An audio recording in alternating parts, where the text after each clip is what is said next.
Hi guys, போட்டில் ரீசெண்டாக launch பண்ண போட் Aidopes 121 ப்ரோ இதுதான் அந்த இயர்பட்ஸ், ட்ரூ வயர்லெஸ் இயர்பட்ஸு. 40 ஹவர்ஸ்க்கான ப்ளேபேக் டைம் கொடுத்துருக்காங்க.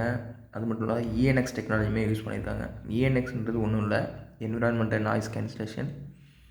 ஸோ இந்த டெக்னாலஜி மூலிமா என்ன யூஸ்னு பார்த்தீங்கன்னா, நீங்கள் சாங்ஸ் கேட்கும் சரி, இல்லை கால் பேசிட்டு இருக்கும்போது சரி, உங்களுக்கு எந்த ஒரு டிஸ்டர்பன்ஸும் இருக்காது. வெளியில் வர சவுண்டு எல்லாமே அதிகம் கேட்காது. அதுதான் அந்த இஎன்எக்ஸ் டெக்னாலஜி. அது மட்டும் இல்லாத பீஸ்ட் மோட் அப்படின்னு ஒரு மோடு வந்து கொடுத்துருக்காங்க. பீஸ்ட் மோட்னா ஒன்றும் இல்லை, லோ லேட்டன்சி சவுண்டை வந்து ஈஸியாக கிளியராக கேட்டுக்கலாம். ஃபார் எக்ஸாம்பிள், நீங்கள் கேம் விளையாடிட்டு இருக்கீங்க, இப்போ ஷூட் பண்ணும்போது சவுண்டு லேட்டாக வரும்ல. ஸோ ஹெட்செட்டில் ஒரு மாதிரி இருக்கும், மொபைலில் நீங்கள் ப்ளே பண்ணும்போது டிஃப்ரெண்ட்டாக இருக்கும். ஸோ அதெல்லாம் இருக்காது. லோ லேட்டன்சி சவுண்டையும் ஈஸியாக அதில் வந்து கேட்டுக்கலாம். அதுதான் 40 ஹவர்ஸ் ப்ளேபேக் டைம் கொடுத்துருக்காங்க. சவுண்ட் எஃபெக்ட் எல்லாமே சூப்பராக இருக்குது.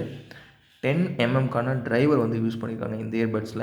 இதனால் பார்த்தீங்கன்னா சவுண்ட் குவாலிட்டி எல்லாமே வேறு லெவலில் இருக்குது அப்படின்னே சொல்லலாம். பேஸ் எஃபெக்ட்ஸ் எல்லாமே பார்த்திங்கன்னா சூப்பராக இருக்குது.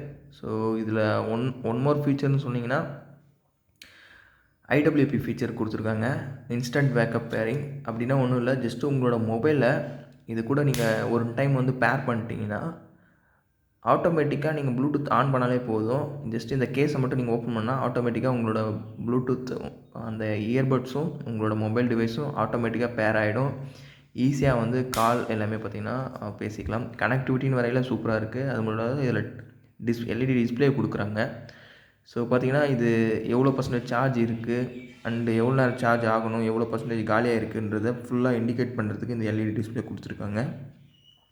ஸோ இது மூலம் பார்த்திங்கன்னா இந்த இயர்பட்ஸில் எவ்வளோ சார்ஜ் இருக்குன்றது ஈஸியாக நம்ம மானிட்டர் பண்ணிக்கலாம். கேஸ்னு வரையில் பேக் சைடில் பார்த்திங்கன்னா உங்களுக்கு டைப் சி போர்ட் கொடுத்துருக்காங்க. அது மட்டும் இல்லாத ரீசெட் பட்டனுமே கொடுத்துருக்காங்க.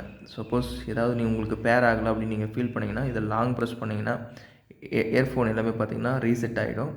டைப் சி போர்ட் கொடுத்தது ரொம்ப அட்வான்ஸ், பிகாஸ் இப்போ எல்லாமே மோஸ்ட்லி எல்லாம் சேஞ்ச் ஆகிட்டு தான் வராங்க. ஸோ டைப் சின்றது ஒன் ஆஃப் த பெஸ்ட் ஃபீச்சர்னே சொல்லலாம் இதில். ஸோ அவ்வளோதான். இந்த 1299 ரூபாய்க்கு ஒரு ஒர்த்தான இயர்பட்ஸ்னே சொல்லலாம் இது. ஸோ கண்டிப்பாக ட்ரை பண்ணி பார்க்கலாம்.